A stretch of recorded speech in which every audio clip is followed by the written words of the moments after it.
Sticky fingers. What's going on, guys? Back with a brand new video. Now, I am out here in Venice Beach, California, and today I want to talk about California e-bike laws for 2026. Now, this is a follow-up video to my video titled New California E-Bike Laws 2026. So if you haven't watched that video, please watch that video as well. Now, if you're new to this channel, I keep you up to date with e-bike news throughout the week. So please hit that like button and that subscribe button, as well as the notification bell, so that you're in the loop with new videos that I drop throughout the week. Now, recently, Assembly member Rebecca Bauer Cahan, representing Central, Contra Costa, and Eastern Alameda counties in Assembly District 16, has introduced the E-Bike Accountability Act. Now, this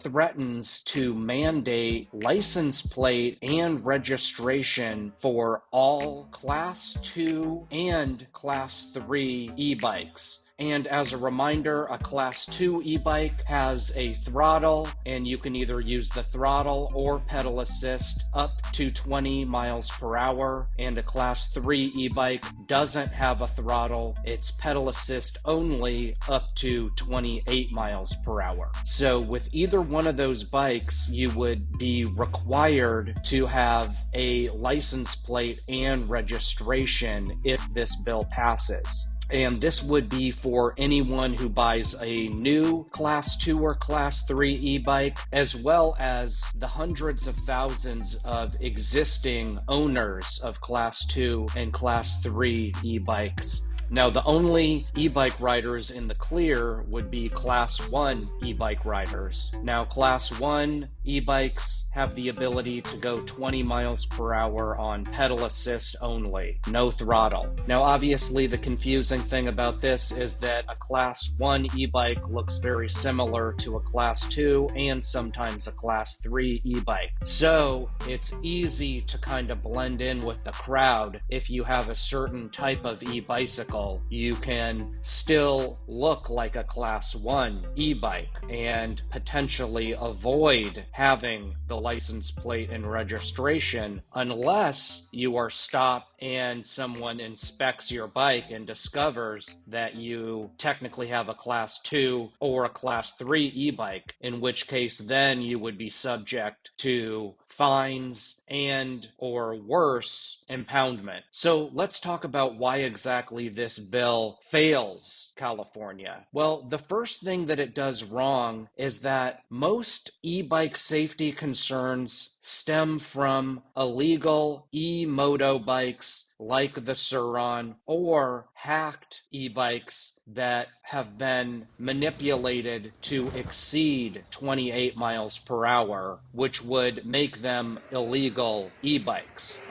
So those bikes are generally the problem. Bikes that are not legal e-bikes in the first place. It's not the actual legal Class 2 and Class 3 e-bikes that are being used by families, commuters, and workers. Those bikes are not the actual problem. Again, it's the e-motos, like the Sur-Rons, and the bikes that are being illegally manipulated to exceed 28 miles per hour. Those are the bikes that are the problem. Now, again, another big problem is the fact that parents are going out and willingly buying their teenage children illegal e-motos like the Sur-Rons, and then letting their children go out and illegally ride them.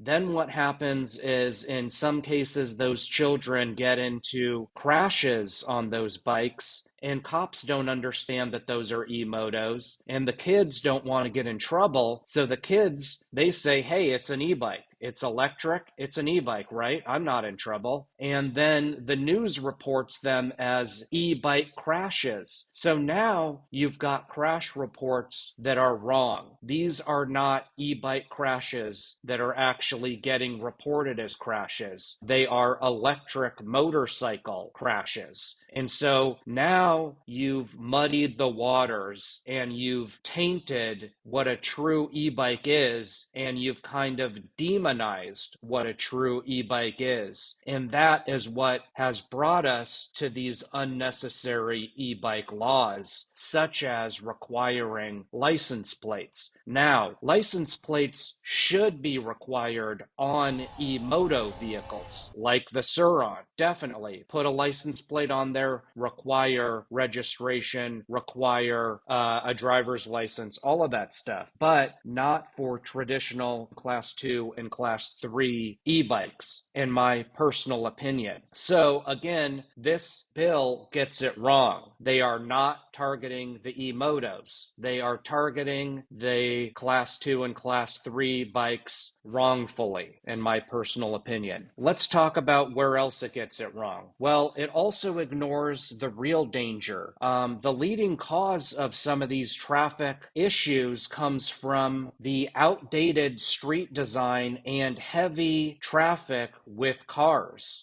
E-bikes are increasingly being forced off of bike trails and onto very busy streets. Now, in many areas in California, there is a bike lane, but even with a bike lane, you're not protected. There's simply a painted line in many areas. So someone driving a car who's looking at their phone can easily drift over that painted line with their big, heavy vehicle that is a giant weapon and accidentally crush into a person riding an e-bike who is not protected from a big, heavy vehicle. And that's why it's so dangerous. So it would be much more helpful to design bike trails that were better designed for e-bike riders as opposed to creating unnecessary laws. Moving on. The third way this e-bike law gets it wrong is that it punishes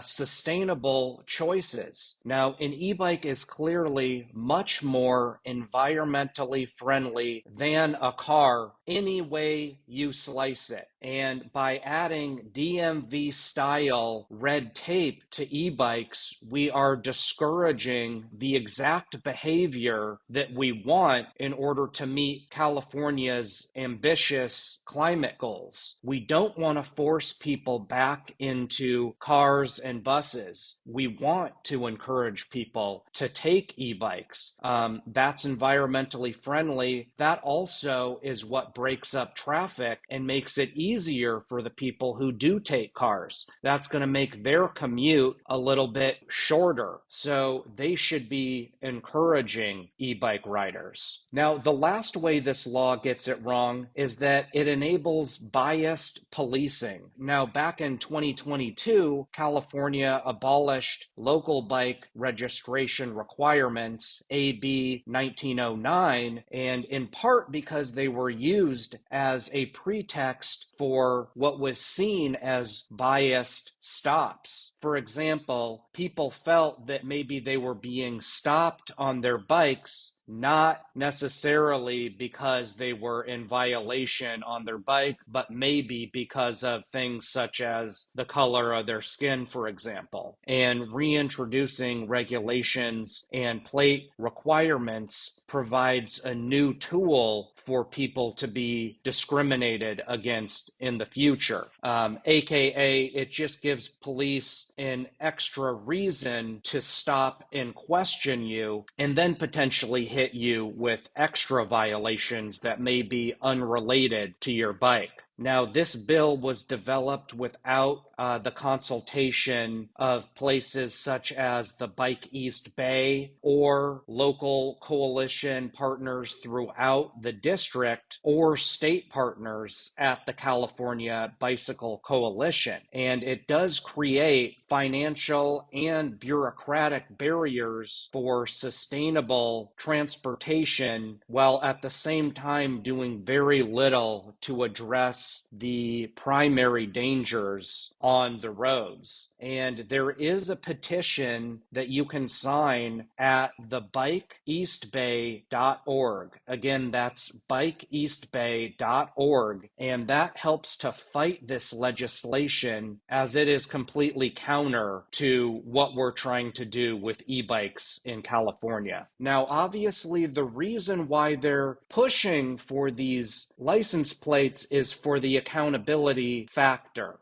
They want to see that if you do something wrong, such as maybe run a red light, ride erratically, get into a crash and flee the scene, they're thinking that if you have a license plate, they can then pin you to that crime. My argument for this is that the type of rider that is going to be guilty of that type of behavior is not likely to follow these rules. That type of rider is the type of rider, generally speaking, that is not going to comply with these laws. He or she is likely riding a powerful electric bike that would fall into the electric motorcycle category, and he or she is not likely to put a license plate on their bike because, again, they don't want to be held accountable for their actions. So this law would actually end up punishing people like me and you who already follow the laws and who are already within the lines. It would just cause unnecessary extra things for us to do. Now, I own about 6 e-bikes. That would mean getting license and registration for 6 e-bikes. That would be very annoying for me, and I would prefer not to do that. And again, I'm not out there doing wheelies and causing trouble. And the people who are, they're not going to follow this procedure. That's my piece. What do you guys think? I want to know what you think in the comment section below. That's what's most important. And if you're interested in getting a brand new e-bike, please check out my links in the description below. I've got links for Aventon, Ride1Up, or Soleil e-bikes,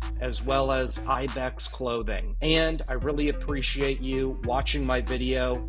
Please check out my e-bike laws playlist. I've got videos on e-bike laws in every city, state, and country. I've probably got 10 plus videos on California alone. So I want to know what you guys think. Most importantly, please like, please subscribe, and I'll see you on the next ride.